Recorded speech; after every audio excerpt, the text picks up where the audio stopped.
अस्सलाम वालेकुम, कैसे हैं आप सब लोग। मैं हूं नीलम असलम। सारा इनाम कत्ल केस के हवाले से तो मैं आपको अपडेट्स दे रही हूं, लेकिन अक्सर लोग शिकायत करते हैं कि आप लोग सिर्फ हाई प्रोफाइल केसेस की बात करते हैं, उनकी खबर देते हैं और बाकी केसेस को आप लोग बिल्कुल इग्नोर कर देते हैं। तो मैंने सोचा कि बिल्कुल अच्छी निशानदेही की है आप लोगों ने।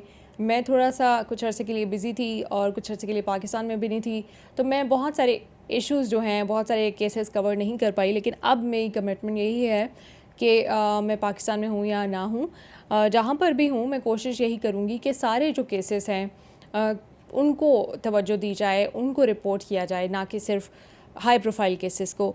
अब कुछ मोटरवे आपको याद होगा कि एक इंसिडेंट पेश आया था ज़्यादती का एक खातून के साथ। उस जैसे केसेस पेश आ रहे हैं पाकिस्तान में, एक के बाद एक, इतने ही खौफनाक, इतने ही अंदोहनाक, लेकिन मेन स्ट्रीम मीडिया में रिपोर्ट नहीं हो रहे। और ये जो मुल्ज़िमान हैं ये पकड़े भी नहीं जा रहे, क्योंकि पुलिस एक दो दिन के लिए तसल्लियाँ देती है और उसके बाद फिर उन फैमिलीज़ को सारी ज़िंदगी के लिए उस इम्तिहान से गुज़रना पड़ता है। क्योंकि अभी जो मैं आपको बताऊंगी वाक़यात, आप ख़ुद सोचेंगे कि ना सिर्फ फैमिलीज़ मुतासिर हो रही हैं, बल्कि जो उनके बच्चे हैं और जिन मासूम जहनों के साथ सामने ये सब कुछ हुआ है, वो सारी ज़िंदगी किस तरह से इस ट्रॉमा से बाहर आएंगे, ये मैं आपके साथ शेयर करूँगी। सबसे पहले बूरे वाला में एक इंसिडेंट पेश आया जिसमें रात गए डाकू घर में घुसते हैं और रस्सियों से बांध दिया जाता है जो घर के मर्द हजरात होते हैं, और दो भाई अपनी यहाँ पे बीवियों के साथ रहते हैं। उन दोनों बीवियों के साथ वहाँ पर ज़्यादती की जाती है इन डाकुओं की जानिब से, और वहाँ से माल समेटा जाता है और वो लोग चले जाते हैं। और ये सब कुछ होता है उनके बच्चों के और उनके हस्बैंड्स के सामने। किस कदर ये टॉर्चरस है, किस कदर ये तकलीफ़ दे चीज़ है, मैं और आप शायद इमेजिन भी ना कर सकें कि जिस ट्रॉमा से वो गुज़रे हैं और जिस ट्रॉमा से वो सारी ज़िंदगी गुज़रते रहेंगे। हम दुआ करते हैं कि वो हील करें इससे, लेकिन ये इतना बड़ा जुल्म उनके साथ हुआ और पुलिस अभी तक मुल्ज़िमान को पकड़ने में नाकाम है। और मेडिकल जो रिपोर्ट है उसमें भी तस्दीक हो गई है ज़्यादती की। और मुझे सबसे ज़्यादा अफसोस हो रहा है उन बच्चों के लिए। और बुरे वाला में ये इंसिडेंट पेश आया। फिर ऐसा ही एक इंसिडेंट पेश आता है मुजफ्फ़रगढ़ में, और जहाँ पर दौरान डकैती शादीशुदा ख़ातून को, एक बार फिर से शादीशुदा ख़ातून है और बच्चों के सामने उनसे ज़्यादती की जाती है। और उनके शौहर ये रिपोर्ट करते हैं, वो कहते हैं कि ट्रांसफार्मर ठीक करने के लिए वहाँ पर आए थे और उसके बाद उन्होंने ये गमाल बना लिया और वहाँ से उनको ना सिर्फ लूटा, बल्कि उनकी जो इज़्ज़त है वहाँ पर, मैं इज़्ज़त का लफ्ज़ नहीं इस्तेमाल करूँगी क्योंकि इज़्ज़त उसकी जानी चाहिए जो गलत काम करता है। उनके साथ ज़्यादती की गई, मैं ये कह सकती हूँ, ये मेरे ख़्याल से वर्ड ज़्यादा बेहतर रहेगा। उनकी अहलिया के साथ ज़्यादती की उनके मासूम बच्चों के सामने, और फिर वहाँ से जलते बने। और इस केस में भी मुल्ज़िमान जो हैं वो पुलिस की पहुँच से बहुत दूर हैं। अब हम वहाँ से चलते हैं जहलुम। जहलुम में सदर थाने की हदूद में हामिला ख़ातून को एक बार फिर से यहाँ पर ज़्यादती का निशाना बनाया जाता है और एक से ज़्यादा अफराद की जानिब से ज़्यादती का निशाना बनाया जाता है। ये केस पेश आता है।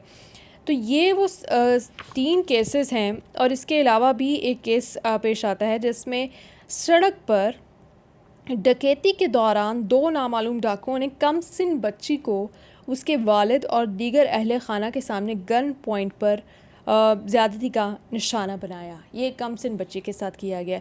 अब ये पिछले 2 से ढाई महीने के केसेस मैं आपको बता रही हूँ जो हुए हैं, और पंजाब के मुख्तलिफ इलाकों में हुए हैं।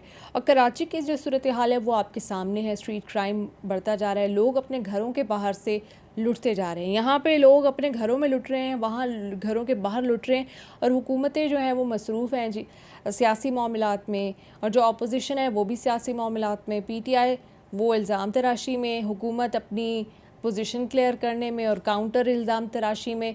ये सियासतदान इन चक्रों में लगे हुए हैं।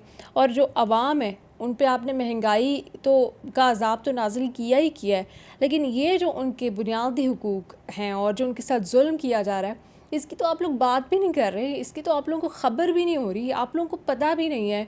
और जो कानून नाफिज करने वाले इदारे हैं उनको तो चाहिए होता है कि हाई प्रोफाइल केस आएगा तो मुलज़िम पकड़े जाएंगे। बाकी इस तरह के केसेस में तो उनको पता होता है कि बाद में इज़्ज़त की वजह से ये लोग खुद ही चुप कर जाएंगे, कितना हमारे पीछे भागेंगे। कितना जुल्म है, एक जुल्म हुआ, फिर उस जुल्म पे कोई कार्रवाई ना होना, इंसाफ ना मिलना वो डबल जुल्म है। तो इस माशरे में जुल्म बहुत बढ़ चुका है। बाकी हर बुराई की तरह मैंने सोचा कि ये केसेस आए हैं, ये आपके सामने रिपोर्ट करूं और दुआ करूं कि इन केसेस में भी इंसाफ हो। इनका फॉलो अप भी मैं आपके साथ शेयर करूंगी कि कितने मुल्ज़िमान पकड़े गए या कितने नहीं। और आप लोग भी प्लीज़ अपने आसपास नज़र रखें, ऐसी कोई भी स्टोरी आप लोग शेयर करें। और हम लोग कुछ भी कर सकते हैं, किसी भी तरह कंट्रीब्यूट कर सकते हैं किसी को इंसाफ दिलाने में, आवाज़ उठाकर लीगल कोई हेल्प कर सकते हैं या कोई मॉरल हेल्प कर सकते हैं। तो आप लोग मुझे भी बताएं और मैं जितने भी साथी कवर करें उनको भी बताएं, ताकि कम से कम हम कुछ मज़लूम लोगों को तो इंसाफ दिलाने के काबिल हो सकें या आवाज़ उठाने के काबिल हो सकें। क्योंकि इंसाफ देने वाले इदारों में अगर इतना दम होता तो हमें आए रोज़ ऐसे केसेस रिपोर्ट करने ही ना पड़ते, हम कुछ और मामलात पे बात कर रहे होते। ये केसेस कुछ सामने आए थे, मैंने सोचा कि इनके ऊपर भी बात करना ज़रूरी है। जिस तरह सारा और नूर किसी की बेटियां थीं, इसी तरह से ये जो ख़वातीन हैं ये भी किसी की बेटियां थीं, किसी की माएँ थीं, किसी की बीवियां थीं और बच्चों के सामने उनके साथ ये जुल्म किया गया। तो मैंने सोचा ये केसेस रिपोर्ट करूँ। इंशाल्लाह इसको कंटिन्यू रखूँगी। अपना फ़ीडबैक देते रहिएगा। Thank you.